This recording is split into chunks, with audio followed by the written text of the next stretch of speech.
Considerada una fortaleza submarina, imposible de hundir según sus ingenieros, el hundimiento del Kursk el 12 de agosto del año 2000 fue una de las mayores tragedias navales de Rusia, entonces gobernada por un novato en el poder llamado Vladimir Putin. Durante unos juegos de guerra en el mar de Barents, el submarino nuclear, joya de la Armada rusa, se fue a pique con sus 118 tripulantes después de 2 explosiones, la última equivalente a un terremoto de poco más de 4,2 grados en la escala de Richter. Fue el primer ejercicio naval importante que se realizaba en 10 años y la oportunidad para el Kremlin de dejar en claro que las fuerzas herederas del Ejército Rojo eran capaces de responder a amenazas potenciales. De las maniobras participaron 30 naves y 3 submarinos, entre ellos el Kursk, armado con 18 torpedos y 22 misiles de crucero. En este video conoceremos más detalles de la tragedia del Kursk, el hundimiento del submarino que conmocionó al mundo. Pero antes de conocer más detalles de esta historia, no olvides suscribirte al canal de La Neura y activar las notificaciones para estar al tanto de los nuevos videos que se suben y así ayudarnos a seguir creciendo. El submarino Kursk, bautizado así en honor a la famosa batalla en la que el Ejército Rojo derrotó a la Alemania nazi durante la Segunda Guerra Mundial, fue uno de los primeros submarinos postsoviéticos.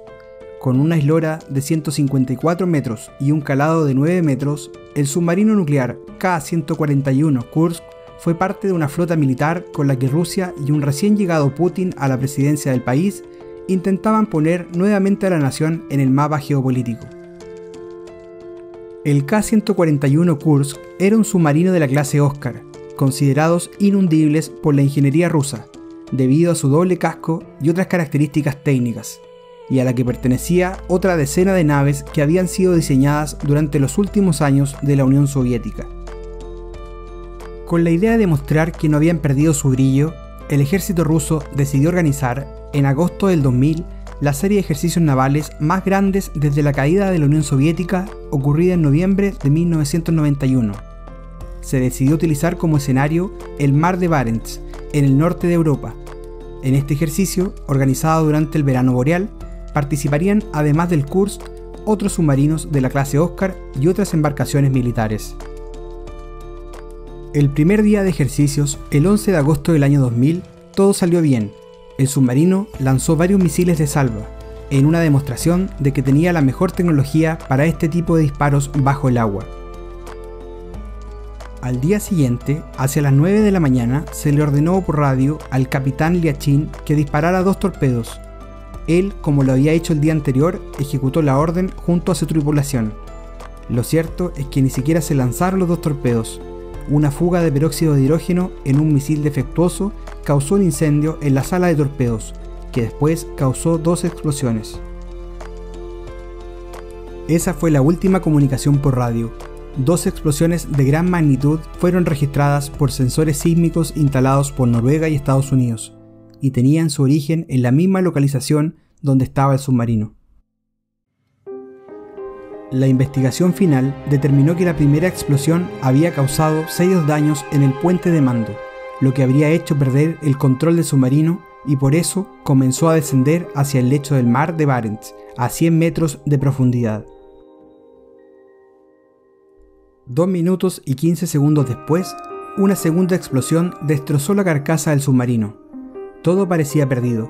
Sin embargo, 23 marinos aún sobrevivirían unas horas más. De acuerdo a lo que se detallaba en la nota hallada en el bolsillo del uniforme del teniente Kalesnikov, una vez que ocurrió la explosión, los marinos que habían sobrevivido en otros compartimentos se dirigieron al que consideraban más seguro. En tierra, mientras se organizaban los detalles del rescate, Moscú afirmaba que desafortunadamente ningún tripulante había sobrevivido al percance. Mientras tanto, en el fondo del mar de Barents, los 23 marinos intentaban conservar el oxígeno que les quedaba, pero iban perdiendo las esperanzas. El mismo Kalesnikov, a oscuras, escribió varias horas después otra nota en la que comenzaba a intuir cuál sería su destino. Está oscuro aquí para escribir, pero lo intentaré a través del tacto, Parece que no hay posibilidades. Espero que al menos alguien lea esto. Sin embargo, es posible que la desesperación los haya alcanzado. De acuerdo a la investigación oficial, los marineros habrían intentado buscar oxígeno con una maniobra que produjo otro incendio y causó la muerte de algunos de los que estaban en el 9º compartimento, y que además consumió el oxígeno restante, lo que sofocó a los otros sobrevivientes. Se notó que las autoridades militares no tenían la suficiente autonomía para ordenar un rescate, lo que dejaba claro que continuaban las viejas prácticas burocráticas soviéticas, que al final muy posiblemente le hayan costado la vida a esos marineros. Tras una semana de operaciones fallidas por parte de los rescatistas rusos, se le permitió el acceso a un equipo de buzos noruegos, que finalmente pudieron llegar hasta el submarino.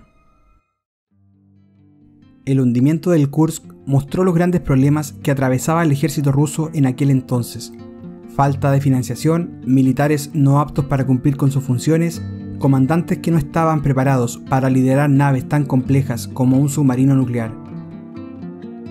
La investigación oficial declaró que el accidente revelaba deslumbrantes infracciones de disciplina, equipos de mala calidad, obsoletos y mal mantenidos, además de una negligencia, incompetencia y mala administración por parte de los responsables del submarino, y reconoce incluso que la operación de rescate se retrasó injustificadamente. El 8 de octubre del 2001, las empresas holandesas Smith International y Mammoet subieron los restos del Kursk a una barcaza que los llevó a la base naval de Murmansk.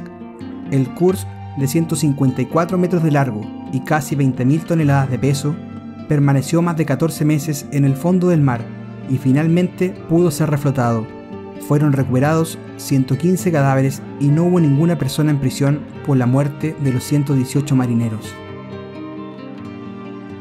Si no conocías esta historia y te gustaría profundizar un poco más, te recomendamos ver la película belga del año 2018 titulada Kursk, protagonizada por el ganador del Oscar, Colin Firth. Y si ya llegaste hasta aquí y te gustó el video, no olvides dejar tus comentarios más abajo, darle un me gusta al video y suscribirte al canal para ayudarnos a seguir creciendo y contando las historias más curiosas que vale la pena recordar.